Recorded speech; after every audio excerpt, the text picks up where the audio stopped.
your brain, you're in the nerds domain. Come on in, it's about to begin.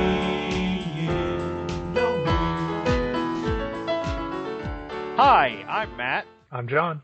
I'm Jestin. And I'm Shirley. Welcome to the Nerds Domain podcast. In this episode, we're doing Nerds Domain on the Criterion Collection, and we watched Seventh Seal. In these episodes, we take a look at the movie we've chosen from the Criterion Collection and review it.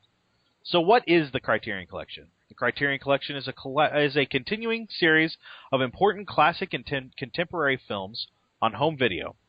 Our editions often feature restored film transfers, commentary tracks, and other supplemental features that the company pioneered when it released its first laserdiscs, Citizen Kane and King Kong, at the end of 1984. Ever since, Criterion has been working closely with filmmakers and scholars to ensure that each film is presented as its makers would want it to be seen and published in an edition that will deepen the viewer's understanding and appreciation of the art of cinema. All right, so let's talk about the basics of Seventh Seal. The synopsis on IMDb is: a man seeks answers about life, death, and the existence of God as he plays chess against the Grim Reaper during the Black Plague. It's written and directed by Ingmar Bergman, starring Max von Sydow, Gunnar Bjornstrand, Eckroth, some guy with the first name Bengt Eckroth, B.B. Anderson, and Nils Pope? I don't know. It was released in Sweden originally in 1957, and America got a release in 1958. So, what did you guys think about the film? I really enjoyed it.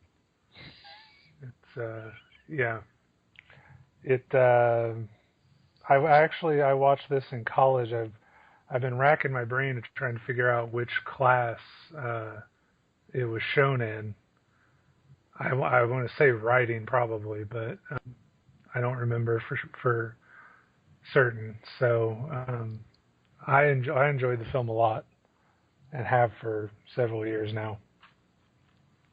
Okay.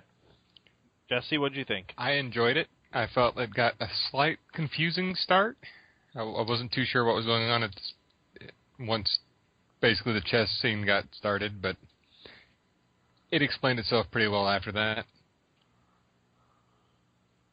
Okay. Shirley, what did you think? So you're saying you didn't understand, like when the guy was laying on the beach and I had a hard time figuring out if they were doing flashbacks and showing how he died at the start of it, or if it was a story was moving on from there. Well, and it was a little bit before they were playing chess again. So, like, he goes to sit down to play chess, and then there's a big, long pause of no chess, because you get introduced to everybody else. So I could see that being a little confusing. Yeah. Sure.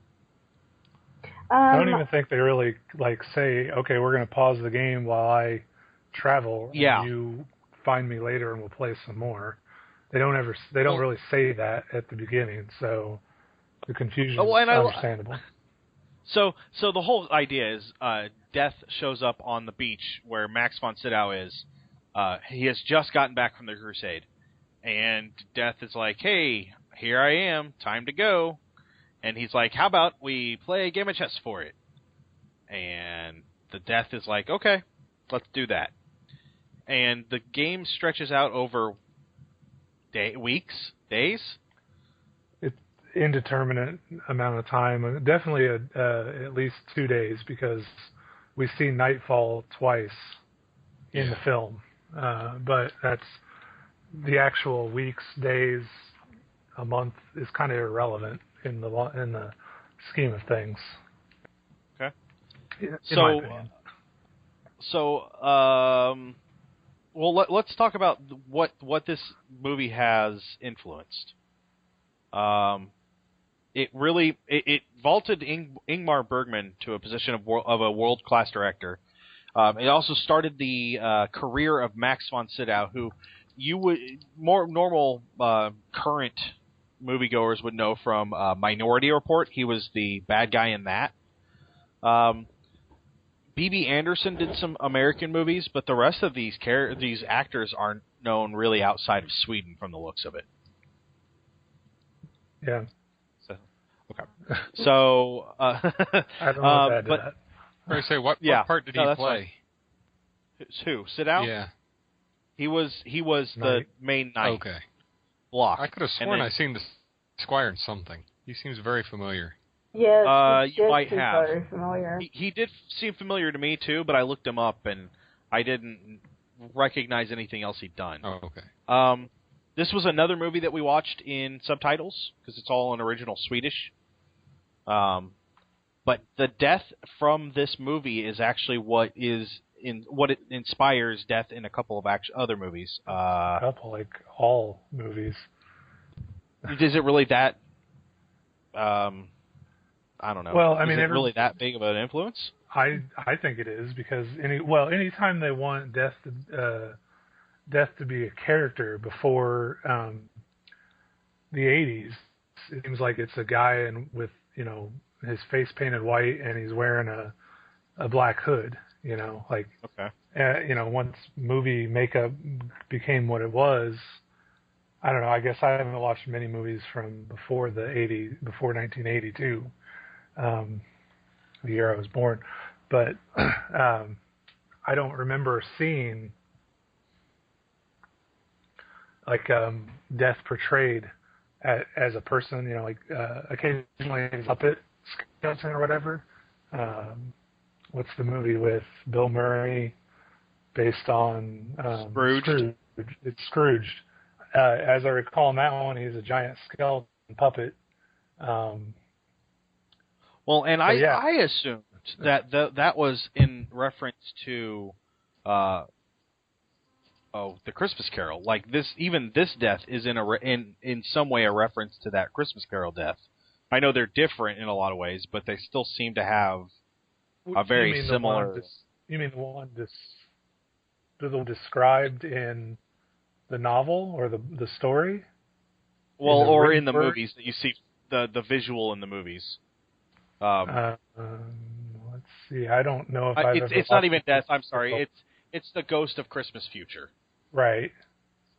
So I'm not sure I've ever seen one done before. I guess there was one in 38, wasn't there? I'm on IMDb right now looking it up. Okay. I don't know if there's going to be any images from it or not, but no, not of Christmas Future anyway. So I don't know. I don't remember what that looked like. Oh, here's one, and he is just a robe. He has a human hand sticking out from under the robe, but that's all you see of a person. Oh, okay. So I imagine it was one of those things in Seventh Seal. The actor probably didn't want to hide his face, and because it was a picture with a movie with audio, they decided to give him lines. I was reading on Wikipedia. He wrote a radio play version of this, and Death had no lines. He was just silence. So the knight would ask him a question or talk to him, and there would just be silence. And so when they gave it a movie adaptation, he got lines, and the actor probably didn't want to just sit there in a hood and not have his face seen. Yeah, that's a big thing. Okay, so death is also portrayed from this movie specifically. This is what's referenced in Wikipedia. In Last Action Hero, it's actually death from this movie that steps out of the movie and comes into the real world. Yeah. And then death is also parodied in Bill and Ted's Bogus Journey. Almost exactly. Yeah, just a different actor, same costume, makeup. Hey, does anybody have any websites running in the background with movies or videos playing, just by chance? Nope. Not that I'm aware of. 'Cause I can hear them. Hear what? I hear a woman or two talking. Oh, that's just creepy. No, Yeah. not me. And it's not me because I'm only picking up my stuff or what you guys are doing. I hear nothing. Sure? Weird. I don't Are you hear sure anything. it's not something that may be outside the window, or? No, it can't be that. I can hear it clearly through my... Is it telling you to do things? No, it's telling me to play chess. No, it's not. Okay, so you guys didn't mind the... Did you guys mind the subtitles again? Was that jarring? It went a little quick sometimes. Yeah. But other than that, no, it wasn't a problem. I don't mind reading movies. Contrary to the text you sent me. Oh, yeah, I got to make fun of you a little bit. I would like to do an American movie sooner or later, but... Actually, our next one is, I believe, hopefully, American. I hope. Maybe. I don't mind the subtitles. I actually like them. I don't know. Was anybody else startled by the flagellants that came walking through town? The what? Not particularly. Oh, the guys beating themselves. Yes. I figured they would show up sooner or later. You know, it's... Oh my God, I hear the girl now. It's no, spreading. I do. NCAA something? I'm not hearing it now. And I've closed down anything that could have been playing a video. Oh my God, that's creepy. So if you guys have, I don't know, IMDb, Wikipedia... No, or I've got this, and that's about it. Or theexaminer.com open, Shirley. Yeah? That's what I closed down, and it quit talking to me. I want to read the article. I know. That's okay. We'll get to him when we get to him. It's not a big deal. Good news is I can't hear it, so it's probably not recording. So, so the flagellants was that didn't jar. I mean, it didn't jar Jesse. Jesse was expecting it, I guess, because he likes people beating themselves. When you have a plague story, they're just about got to show up. Yeah. I mean, the thing that I was wondering as I watched the whole movie is, well, especially that part, and as dramatic and as emotional as that part was, is I know that type of activity existed, especially for priests, but, I mean, did they actually have whole troops of people, believing that if they beat the crap out of themselves walking through the center of town, it's going to get rid of the plague? Yep. Yeah. Wow. That's how you cleanse the evil. Villages would empty. Like, one priest would show up doing this, and villages would empty and just start wandering behind him, whipping themselves. Where's the documentation for this? Because I would really love to read up on it. I mean, it's horrifyingly interesting. I hate to say it, Wikipedia has some really good articles on it. At one point, the Pope made it a sin to become a flagellant because so many people were doing it and doing it for the wrong reasons. I don't think that was the case in this period of time that they were focused on the movie, but it became a thing that you did all the time, not just to cleanse like the plague from you, but to just cleanse yourself.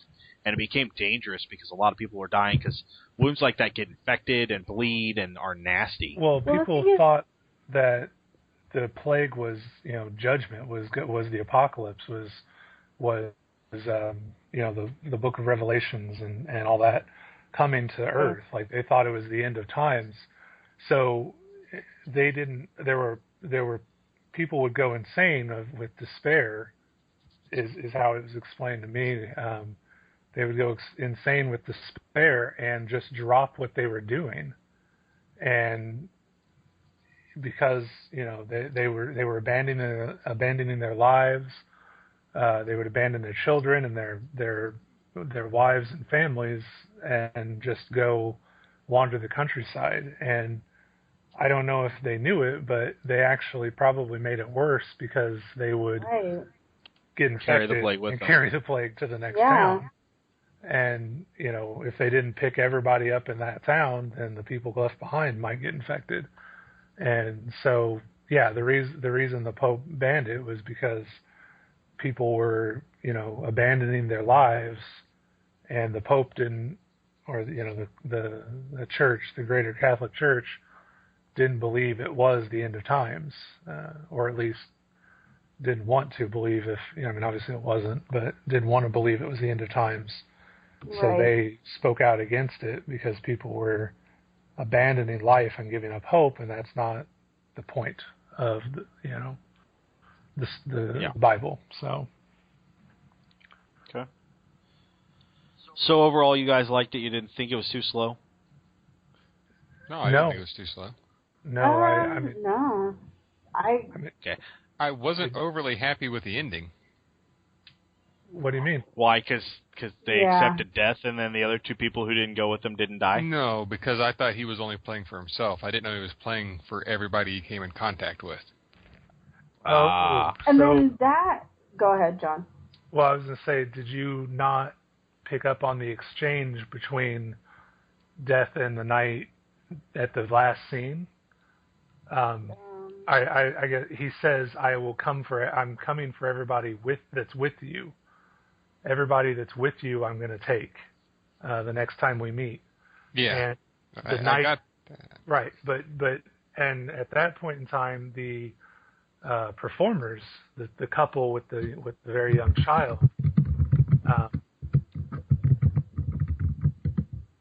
Shirley, the man in that couple is able to see apparitions and visions, and he sees Death playing chess with the Night,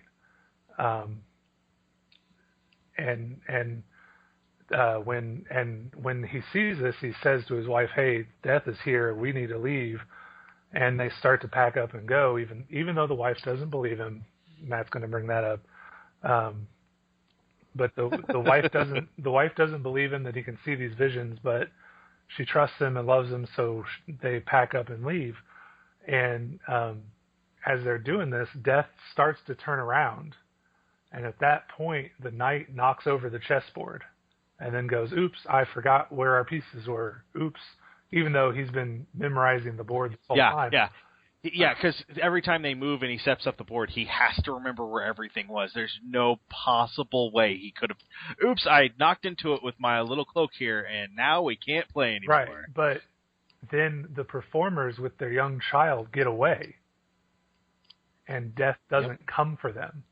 And that is a huge moment in the movie, because at the very beginning of the movie, I believe on the beach, they're sitting around talking, Death and the Night, and Death asks him, "What is it that you want out of life? Like, why are you not willing to die right now? Even though it's your time." And the Night says, "I need to do something that has meaning."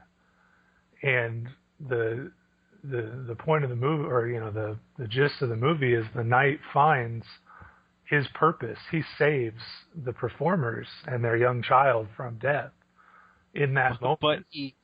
But he curses like 4 other people to death. Yeah, and they wouldn't have been in that problem in the first place if he hadn't brought death to them.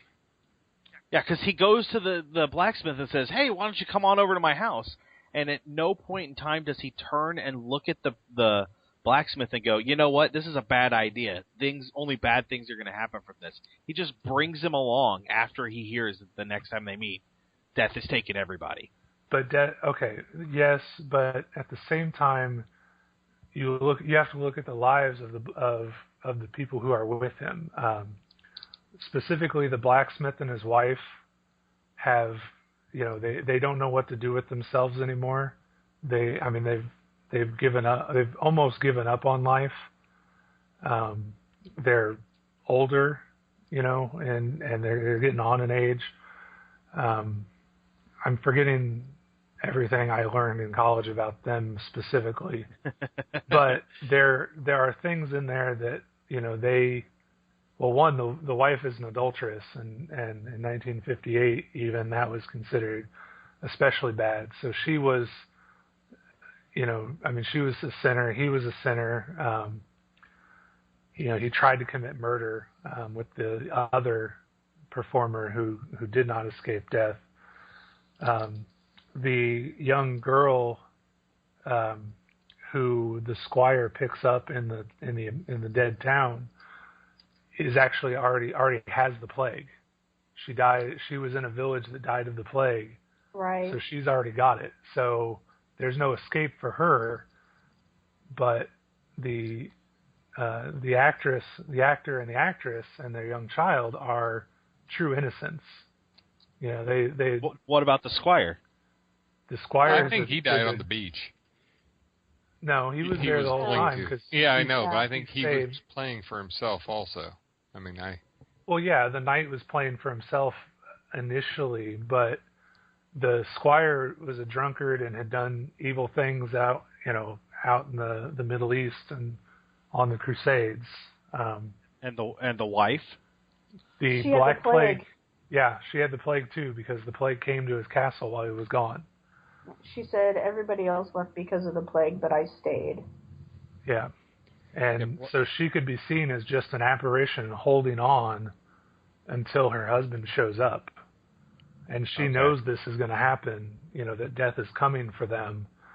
And that's why at the end of the film, the blacksmith, his wife, the girl, and the squire and the knight's wife all welcome death. And the knight is, still isn't quite ready, but eventually he accepts that death has come for him finally. And he takes comfort in the fact he's achieved one thing, and he's saved the two performers and their child. And that's what spoke to me the most when I saw the movie the first time was, he finds something that brings meaning to his life. And that's what, to me, makes the film great and worth watching, even though it's old and black and white and subtitle and all that stuff. The black and white didn't bother me. Well, no, but I didn't. Yeah, no, I didn't bother. That didn't mind that at all. But I get what you're saying. I know I do. Yeah, for a black and white film, it is well filmed. It looks. Oh yeah. Really. Yeah, well it done. doesn't have that same dirty darkness to it. It was very bright in almost all of the scenes. Yeah. Except for the ones where it clearly can't be bright. But yeah. I have a feeling it was shot mostly on studio. I doubt anything but the. Well, no, I guess it wasn't. I read that. I know the beach scene wasn't. Well, and this was all shot in Sweden, so I sincerely doubt that it was actually filmed anywhere but outside, because they don't have studio lots like we do here, Well, they could. I don't know. I'd have to look it up. I mean, it's just what's a studio but a building with 4 walls and a roof, It's a lot of scenery to build for one movie. I did notice this movie moved a lot. It did and it didn't. I'm looking at the Wikipedia. I'm trying to bring up the Wikipedia. What do you mean moved? There was a lot of movement they were on in the it, beach. or? Yeah. They were on the beach, and then they were in a town, and then they were was in a small little clearing near a tree, and then they were in an empty town, and then they were in another town, and then they were in the woods, and then they were in a different set of woods, and they were in a more different set of woods, and then they went to the castle. Yeah. And between the woods and the castle, there's all this barren rock. So again, yeah. So well, I'll read directly from the Wikipedia here. All scenes except for 2 were shot in or around the Filmstaden Studios in Solna.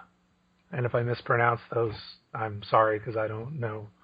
The exception were the famous opening scene with Death and the Knight playing chess by the sea, and the ending with the Dance of Death, which were both shot in Hovsholler, a rocky, precipitous beach or area in the northwestern Scania. So they did have a movie studio, and they shot in or around one location except for 2 scenes.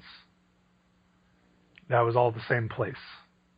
I mean, maybe today we're shooting out back, tomorrow we're shooting out front. This scene is inside, but it was all one area. But yes, I agree that it did look like they went everywhere. They crossed country. Because there were pastoral scenes and there were forest scenes and everything. So. Okay. So what do you guys? I know what Johnny thinks is important. What makes the movie important? Jesse or Shirley, what do you guys think makes the movie important?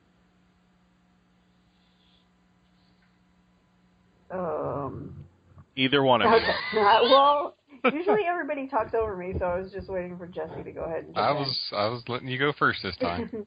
Thank you, Jesse. Um, I think what the journey that he was taking, and the you could see the internal conflict that he had, knowing that that Block had just seen all this death and coming back from the Crusades, and he wanted to, he was ready. It looked like in the beginning he was ready to accept death, and then, him saying he needed to accomplish something. I mean, I don't remember that exact line or what he said, but it seemed like even though he was trying to do something to make his life worthwhile, or to, I know that at that time believing in Christ or believing in God or whatever made you have access to heaven. So I think maybe he was doing it because he was afraid of what was going to happen to him, and he definitely, from all the death and murder and things that he saw during war, he felt like he was going to go to hell, so he was trying to prolong it and prolong it and prolong it until, there was something worthwhile that came and absolved him of all of those quote-unquote crimes, even though the Crusades were done for God or whatnot. So I felt, you saw that internal conflict the whole time, but then he started hanging on to the material and emotional things of life and started enjoying them, and was like, you know what, okay, I'm definitely not ready for this, and, I'm not going to make that transition. I just want to live the rest of my life. And then when he comes to his wife at the end, I was like, oh, he's going to win this chess game and he's going to be absolved of this. And maybe I missed something in the script because I wasn't reading fast enough. But I felt like with all of them there, that they may have a chance. And then when death came in, I was like, oh no, they're all going to die of the plague. And I was kind of disappointed at that ending. But other than that, I really, really enjoyed the movie. I love black and whites and subtitled movies, so I mean that's basically what it meant to me. Well, if I could just jump ahead of Jesse here, you actually, I was going to bring this up eventually, but you did touch on the other major question of the film. The first one being the knight's quest to do something meaningful because he felt the Crusades were not meaningful. The other question that the Bergman was trying to raise, you almost said it exactly. He was questioning the silence of God with this film, with this script. Right. The knight did all this stuff that was supposed to be great in the name of God, and he personally, the knight character, the knight Antonius Block personally, did not feel the faith that he perceived others as feeling, and so to him, God didn't speak to him. And again, you missed it maybe because of the dialogue going by too fast. Right. But he actually does question, why doesn't God speak to me the way he speaks to others? And he kept, and even with the witch, he was asking what was Satan saying to her, right? Because she was supposedly speaking to Satan, right? Right. And then I remember him saying, why doesn't he hear God? But did he not ask like one of the performers if God had talked to them or something, or what was God saying? I believe he did ask the man who saw the visions, who's right. Joff. Joff, yes, Joff. Because he told him about his visions, and he said, and the knight asked him to explain further, and he, did his best, but the knight, it still didn't come to the knight, and that was his big problem. Right. But he finds a man who has that faith, who hears God, and he said, well, as long as I can protect him, I guess I'm doing something good, and at least this guy gets it if I don't personally, and that was the other big thing. So yeah, and I think along that same line, you're saying the character, he's going to protect this guy, or this other guy is worthy because he hears God. But I also think that maybe, at some time during the movie, he was definitely contemplating, is there a God? I don't hear him. There's nothing there for me to believe at this time because we've done all this. I'm supposed to be absolved. I'm supposed to be going to heaven, but there's this absence of confirmation. Yeah, confirmation. He says, "Why can't I see him? Why can't I see a sign? I'm just supposed to have faith, and it'll come to me. But I've done everything I've been told to do in life, and it hasn't come to me. Why can't he just show me and tell me everything's going to be okay?" He would accept when there's a witch that gets burned. She's believed to be the source of the plague. He asks her to summon Satan, and she says he's already here, and he would accept the appearance of Satan as proof of the existence of God at this point, because if the ultimate evil shows up, then the ultimate good must exist in some form or fashion. So he's looking for anything, and God's not talking to him. He's not showing up. And so at that point in the film, he's being very selfish and trying to just figure out how he can live his own life.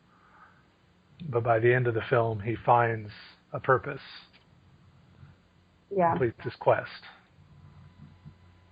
And I'll let Jesse talk if he wants to add anything. Well, I was about to say the thing that really touched me the most is what you guys kind of talked about there, is the fact that he was playing chess with death and still questioned faith.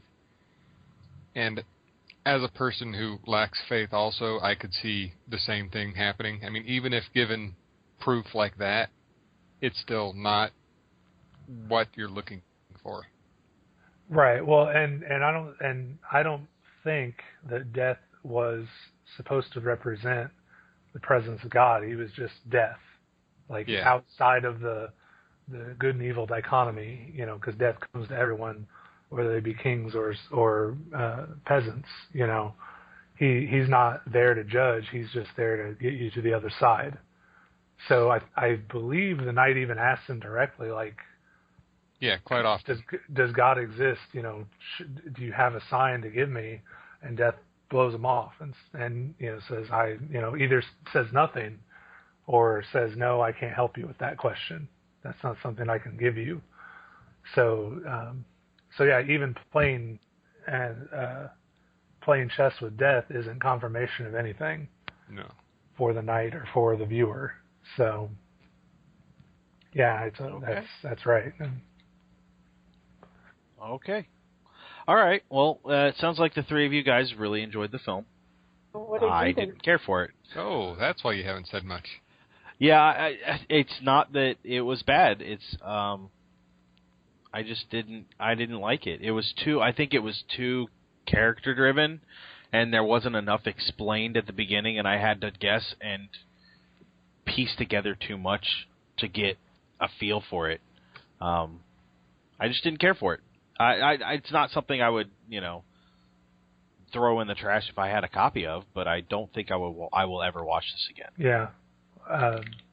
It probably helped that, like I said, I had a college professor it was either writing or my lit class, and I loved both of those professors. They were amazing teachers. And so they were really into it and talked it up. And then we had a great discussion afterwards. So, that's where I'm coming from.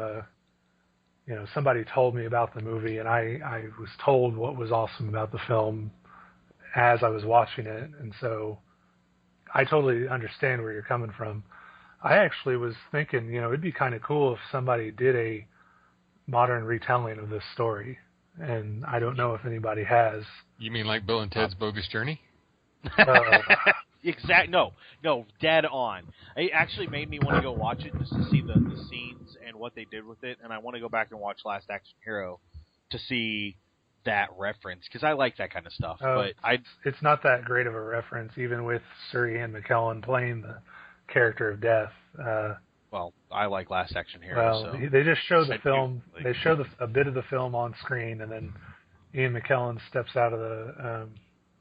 off the screen, walks up to Arnold Schwarzenegger and goes, "You're not on my list," and walks away. Okay. As I recall, I think he maybe goes up to somebody. No, no, you are on my, and then goes to someone else and says, "You are on my list," and kills him. But but the fictional character from the film wasn't on his list, so he doesn't kill him. Okay. All right. So, do you guys have any more thoughts about the movie? I mean, it's definitely. I mean, as far as movies go, I liked it. I would watch it again. So that would be about it. Yeah. All right. I wouldn't be opposed to watching it sometime in the future again, probably. Okay. All right. So if we could give ratings to the movie out of 5, Johnny. 4. It's starting to show its age, but it's still a great story. The subtitles kind of I like to do other things while I watch movies. So reading subtitles all the time is not something that I like to do. I will do it, but I don't want to. So 4 out of 5. Okay. And 5-star character type piece movie for you? Oh yeah, as far as the characters go, like the. No, I'm saying like what is a 5-star movie for you that is a character? This is a character piece movie. Gee, I don't know. Good question, isn't it? Because I can't think of anything either. Well, I just said I don't like to read subtitles all the time, and I don't remember the Jet Li movie Hero has a lot of great character exploration. I mean, it tells the same story 3 times and then tells the real story. That one? Yeah, no, and I know. I believe I watched it hanging out with you, Matt, the first time, and I didn't get it, but I love me some Wire Fu. So Did you just suggest that you watched a Wire Fu movie with me? I believe we were over at Doug's house, and it was a thing. I may have completely been ignoring that. We were doing that's D&D possible. and playing other games and whatever, and it was on in the background. But yeah, no, that's possible because Doug loved those kinds of movies, and I hate that kind of stuff. Right. So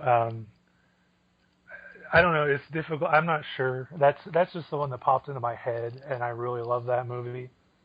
That's fine. I'll go with that as a 5, but I may change my mind in the future. Okay. Shirley, what did you think of the movie? I give it a 3 out of 5. Only because, like Johnny said, it's just the the subtitles. For this movie, I don't know if you can slow them down, but I'm not a fast reader, and I think I missed some key elements. But the character development and the story, I loved it. So that's my 3 out of 5, and a 5 on a character movie. I'm trying to think of a movie that I've watched lately where the characters, really developed throughout the movie, and there was a really good story. And I just did a review not too long ago about a movie. I don't know, maybe it was, I know it wasn't Remember the Titans.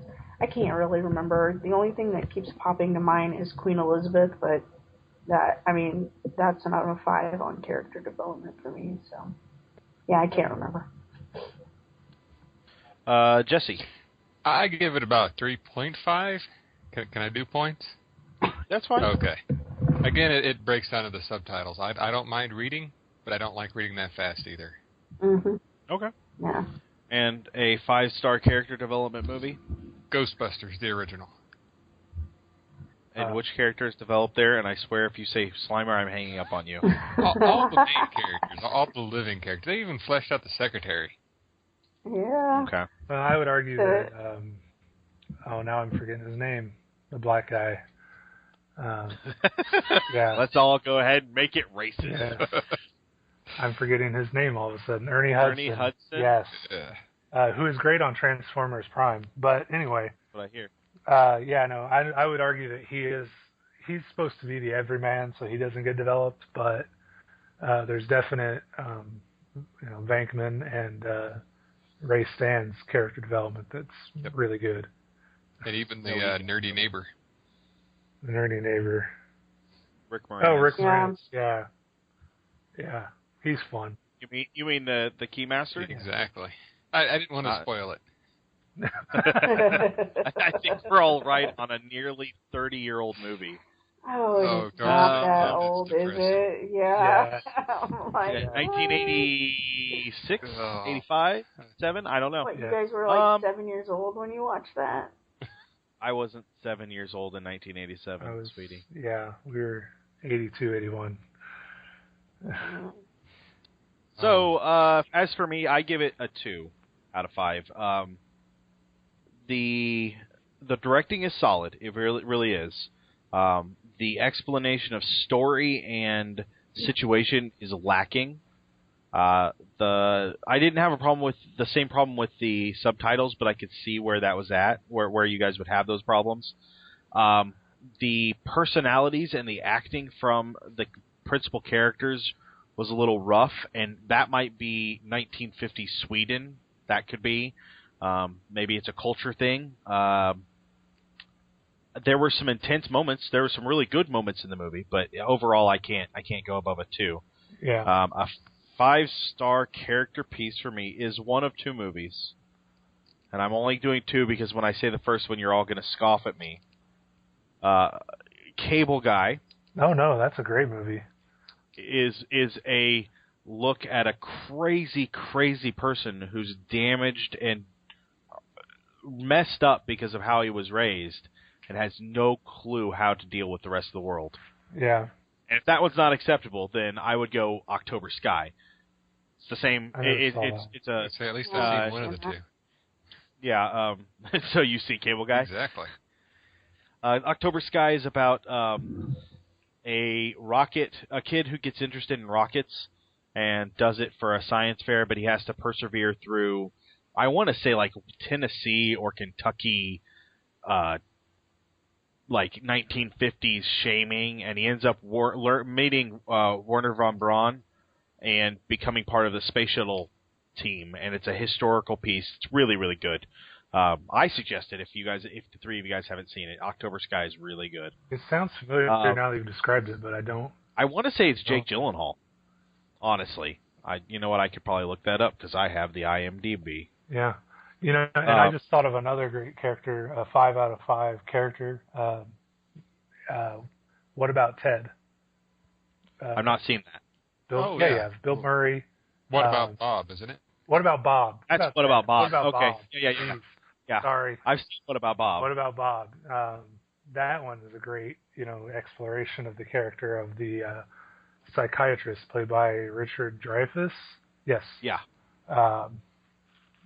Him dealing with a patient, like he's a great psychiatrist, and everybody tells him that, and then he gets saddled with Bob and a new patient, and then has to deal with that and realizes he's not as awesome as he thinks in his personal life or his professional. So that's a great film for character piece.